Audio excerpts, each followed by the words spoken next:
CCS R&D added attention. Come on up, guys.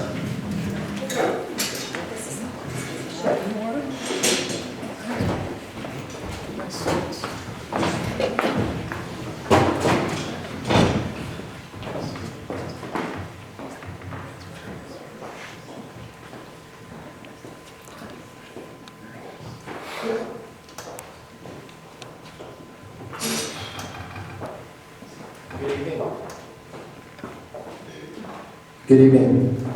We are from UCCS, and we analyzed advanced energies.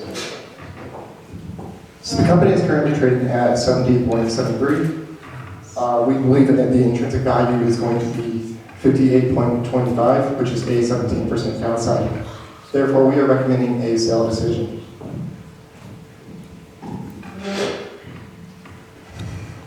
So for the company overview, it's going to be split into 4 parts. I'm doing the company overview, then there's market expectations, contrarian expectations, and then finally valuation and risk.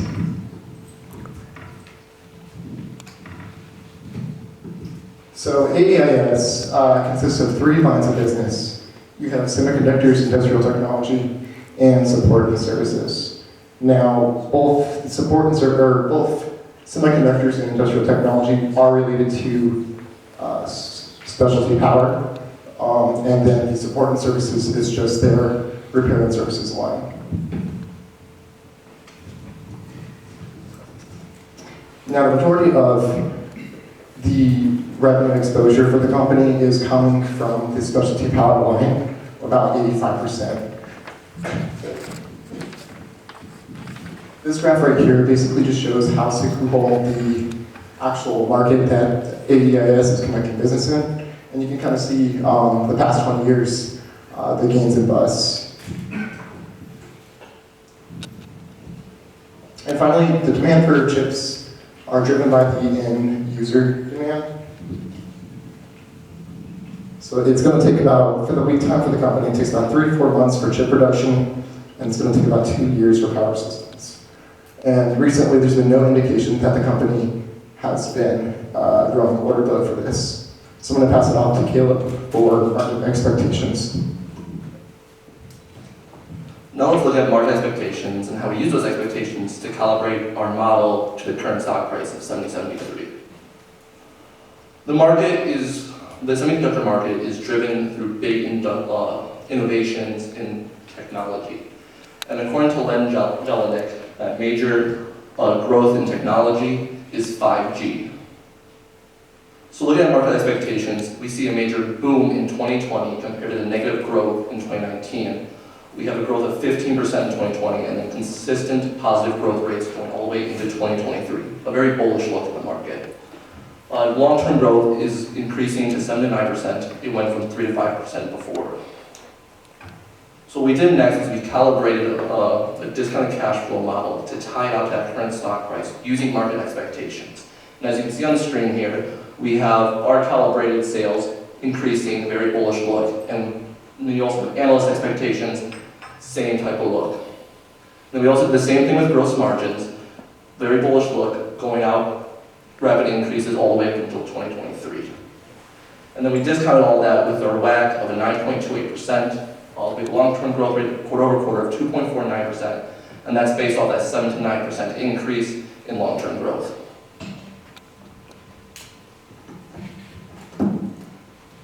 Unfortunately for AEIS, we don't believe that this rapid growth rate driven by 5G is realistic. In order for 5G to spur this increase in demand for semiconductors, it needs to do something that the current technology that we have cannot. For 5G, this boils down to faster speeds for end users and the use of newer technologies such as autonomous vehicles. Unfortunately, those faster speeds have been blown out of proportion so far. South Korea has already deployed 5G in most of its major cities, and they only experienced a 30% increase in their average speed compared to 4G. In the United States, where we do have 5G in place, users have only experienced about a 20% increase compared to 4G. 5G, in and of itself, the network, is only 5 to 10% more efficient than the 4G network, and we don't believe that this justifies the increased purchasing of new 5G technology for companies that the market is expecting. I'm sure you've all have seen the commercials touting the 5G coverage across the nation. This has definitely been blown out of proportion. 5G is only available to consumers in 33 cities across the United States, if you can call it coverage. This is Verizon's own map of their 5G coverage in Phoenix. As you can see, it only covers the streets because their millimeter wave 5G technology can't penetrate into buildings. In fact, people found that simply turning or rotating the phone the direction that your phone is facing is enough to cut you off from the signal. Our infrastructure just is not in place yet. Tech industry analysts from Business Insider and Forbes have estimated that we're about 2 years behind China's deployment of 5G. With China expected to finish theirs by 2023, this puts us at finishing ours by 2025, well behind this growth that we're expected to have this year. So maybe this growth will come from these new technologies. Unfortunately, this also has been blown out of proportion. 39 states and DC have either laws or executive orders preventing or limiting the use or development of autonomous vehicles. They are not coming anytime soon. Uber in 2016 estimated that they would have 75,000 autonomous vehicles on the road by 2019. This year, they have 0. In the end, it comes down to end user demand. People need to want things that have 5G technology to increase demand for the production of 5G technology. This demand is not here. Apple, one of the leading edge tech innovators in the world, is not pushing 5G yet. They are still waiting for the 5G networks to be built. Cisco, one of AIS's biggest customers with exposure to 5G, stated in a recent earnings call that they expect their future quarters to be lumpy until the 5G network is built, where they actually expect the gains. Now I'm going to hand it off to Zach with our evaluation. Great. So we talked about calibrating our market, or our model, sorry, and then we got some market expectations, and then Chris gave us our contrarian expectations. So let's revalue the company now. So you can see our top line sales here. Again, this is affected by the softness in the semiconductor market that we're forecasting. Also, their position in the supply chain, we're expecting that they don't benefit immediately. So what we did was delay growth just from 2020 to 2021. So looking at the company itself, one of the good indicators that we had was the value of backlog. We've been seeing that in the past 6 quarters, it's dropped 60%, and there's no indication that there's a pickup in demand. And again, we have to keep in mind that there can be up to a 2-year lead time for their specialty power products. So the effects of the delay on the share price, we wanted to run a bit of a sensitivity analysis, and you can see we delay it 1 year, we get 58, we delay it 2 years, and you're losing a quarter of the stock price, delay it 4 years, and you're losing over half of the value. So this, the price of AAS is tied very much to the expected growth and the timing of the growth in the semiconductor market. So now looking at margin expectations, we use those same management expectations that Caleb mentioned. We had them growing, which may be unrealistic, in a time of flat growth. However, we just decided to use growing margin expectations, and we still came to this price of $58.25. So the second way that we came to our valuation was looking at pure valuation. We got questions from management, and we got 2 of their competitors in Delta and Daihen. So Delta is going to be trading at 17.4 PE and just about 12 EV to EBITDA. Daihen even cheaper. You can see AAS is trading at a significant premium to both of these companies. So we wanted to give them fair multiples to trade off of, and we used Delta, Daihen, and a few more peers to find a pure average, and you see we're getting to this intrinsic value of 58, 58, 61, that kind of thing. So what's the big risk to our investment? Well, the big risk is that we're wrong, and 5G is right around the corner, and we can keep track of that by looking at something like the company's backlog because of their long lead time. We can also look at stocks to see how the semiconductor market is operating. But even then, if you don't believe us, you can still buy AS's product portfolio and Delta Dihen at a 30% discount. Thank you, and we'll open the floor to questions now.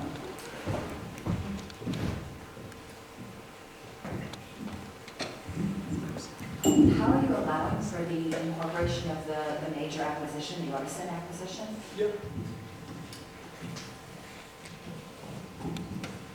So it's important to note that the acquisition of Artisan in 2019 revenues look quite different. Most of Artisan products have very low operating margin, in fact about 8%.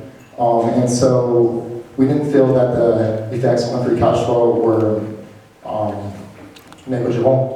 So we decided to basically focus on semiconductors primarily and the power supply units. Right. So what we thought was that the semiconductor market was kind of the lifeline, is breathe or live and die by the semiconductors. And we only had about 10%. In our model, we incorporated the Artisan acquisition. That's all in there. However, given that we only had 10 minutes, we just wanted to go off of like what we felt was the most important. So what percentage of future revenue growth do you attribute to 5G for the company? Yeah, so the growth, we can go back here really quick. So we have our calibrated growth here, and the CAGR was something around 9% year over year to 2023, and then when we did our revaluation, the CAGR ended up about like 7.25. So that was quite a bit, and we also saw the semiconductors as heavily reliant on this 5G. So it wasn't necessarily that we were selling only to 5G end markets. We just thought that the strength of the semiconductor market in general would be the determinant of, of their sales in that area. Can you just talk through what went into the analysis on sensitivities to the stock price based on the timing of the recovery in semiconductors? Yeah, sure. So what we did was we just used our calibrated sales growth to get to the 70.3, and we just delayed the growth for, say 0, 1, 2, 3 years, essentially like that. We did not compress margins in that time because we just wanted to see what the expectation of growth, how it would affect the stock price, and that's basically what we used.